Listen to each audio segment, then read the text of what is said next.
పార్లమెంటులో పోరాడాల్సిన సమయంను వాకౌట్తో వదిలేసి అంతా అయిపోయాక మాకు సమయం ఇవ్వలేదు అని ఫిర్యాదు చేస్తే అది రాజకీయమా లేక డ్యామేజ్ కంట్రోల్నా?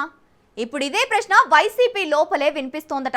రాజ్యసభలో పార్టీ వాయిస్ బలహీనపడటమే కాదు, తిరుమల లడ్డు వివాదంలోనూ అనుకోకుండా ప్రత్యర్థులకు ఆయుధం ఇచ్చారట అదే నేత. ఒక్కోసారి స్టేట్మెంట్స్ పార్టీకి బూమరంగా అవుతున్నాయా? ఇంతకు ఎవరు ఆ సీనియర్ నేత? ఎందుకు సొంత పార్టీ నుంచి అసంతృప్తి చేస్తున్నారు? Let's watch. అమరావతి రాజధానికి చట్టబద్ధత కల్పించే బిల్లుపై పార్లమెంటులో జరిగిన పరిణామాలు వైసీపీ లోపలే ఇప్పుడు పెద్ద చర్చకు దారితీస్తున్నాయనే టాక్ వినిపిస్తోంది.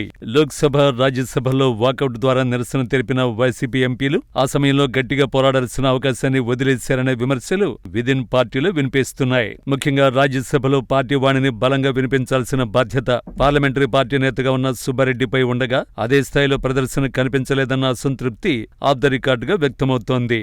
అయితే ఆ ట్విస్ట్ ఏంటంటే, బిల్లు ఆమోదం పొందిన తర్వాత ఉపరాష్ట్రపతిని కలిసి మాకు తగినంత సమయం ఇవ్వలేదు అని ఫిర్యాదు చేయడం, ఇదే ఇప్పుడు పార్టీలో పెద్ద చర్చగా మారింది. సభ జరుగుతున్నప్పుడు సమయం కోరకుండా వాకౌట్ చేసి తర్వాత ఫిర్యాదు చేయడం పొలిటికల్ గా సరైన టైమింగ్ కాదని సొంత పార్టీ నేతలే వ్యాఖ్యానిస్తున్నారట. ఇద్దరు ఎంపీలు మాత్రమే ఉన్న టీడీపీకి 20 నిమిషాలు, 7 మంది ఎంపీలు ఉన్న వైసీపీకి కేవలం 5 నిమిషాలు ఇచ్చారని సుబ్బారెడ్డి వాదన. కానీ ఆ సమయాన్ని పూర్తిగా ఉపయోగించుకునే ప్రయత్నం జరిగిందా లేక ముందే వాకౌట్ నిర్ణయం తీసుకున్నారా అన్న ప్రశ్నలు ఇప్పుడు పార్టీలో వినిపిస్తున్నాయి. ఇక లోక్సభలో మిథున్ రెడ్డి పార్టీ వాణిని బలంగా వినిపించగలిగిన సందర్భంలో రాజ్యసభలో అదే స్థాయి లేకపోవడం నాయకత్వ లోపమేనా లేక వ్యూహపరమైన పొరపాట అన్నది కూడా చర్చనీయాంశంగా మారింది. ఈ మొత్తం పరిణామాలతో ముందుగానే విమర్శలు వస్తాయని అంచనా వేసి సమయం ఇవ్వలేదు అనే నెపంతో డ్యామేజ్ కంట్రోల్ ప్రయత్నం చేశారనే టాక్ బలపడుతోంది.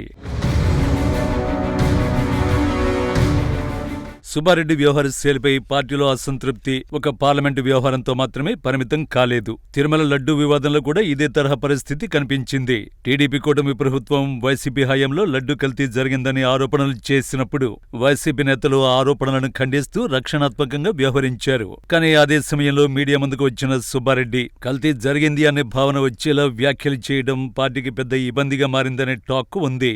తర్వాత జంతు కొవ్వు కలవలేదు అని క్లారిఫికేషన్ ఇచ్చిన మొదట ఇచ్చిన సంకేతాన్ని ప్రత్యర్థులు వదిలిపెట్టలేదు.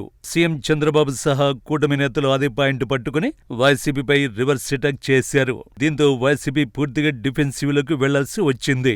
ఆ తర్వాత ఇతర అంశాలను ముందుకు తెచ్చి చర్చను మళ్లించిన మొదట ఇచ్చిన ఒక స్టేట్మెంటే పెద్ద డ్యామేజ్ గా పార్టీ వర్గాలు చూస్తున్నాయి. ఇక అంతర్గత రాజకీయాల కోణంలో చూస్తే సుబ్బారెడ్డి తీరుపై అసంతృప్తి కొత్తది కాదు. ప్రకాశం జిల్లాలోనే ఆయనకు సొంత పార్టీ నేతలతో విభేదాలున్నాయన్నది ఓపెన్ సీక్రెట్. ముఖ్యంగా మాజీ మంత్రి బాలినేని శ్రీనివాసరెడ్డితో ఉన్న ఆధిపత్య పోరు చివరికి ఆయన పార్టీని వీడే పరిస్థితి రావడానికి దారితీసిందన్న విశ్లేషణలు కూడా ఉన్నాయి. ఇప్పుడు ఇలాంటి సున్నిత సమయంలో పార్టీకి కీలకంగా ఉండాల్సిన సీనియర్ నేత స్టేట్మెంట్స్, చర్యలు అన్నీ కలిపి పార్టీకి ఇబ్బంది కలిగించేలా ఉంటే ఎలా అన్న ప్రశ్నలు సొంత పార్టీలోనే వినిపిస్తున్నాయి.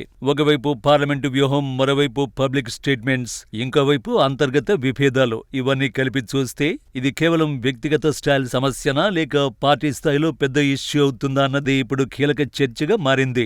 రాబోయే రోజుల్లో అయినా సుబ్బారెడ్డి తన స్టైల్ మార్చుకుంటారా లేక ఇదే కొనసాగుతుందా అన్నదే ఇప్పుడు వైసీపీ లోపల హాట్ టాపిక్.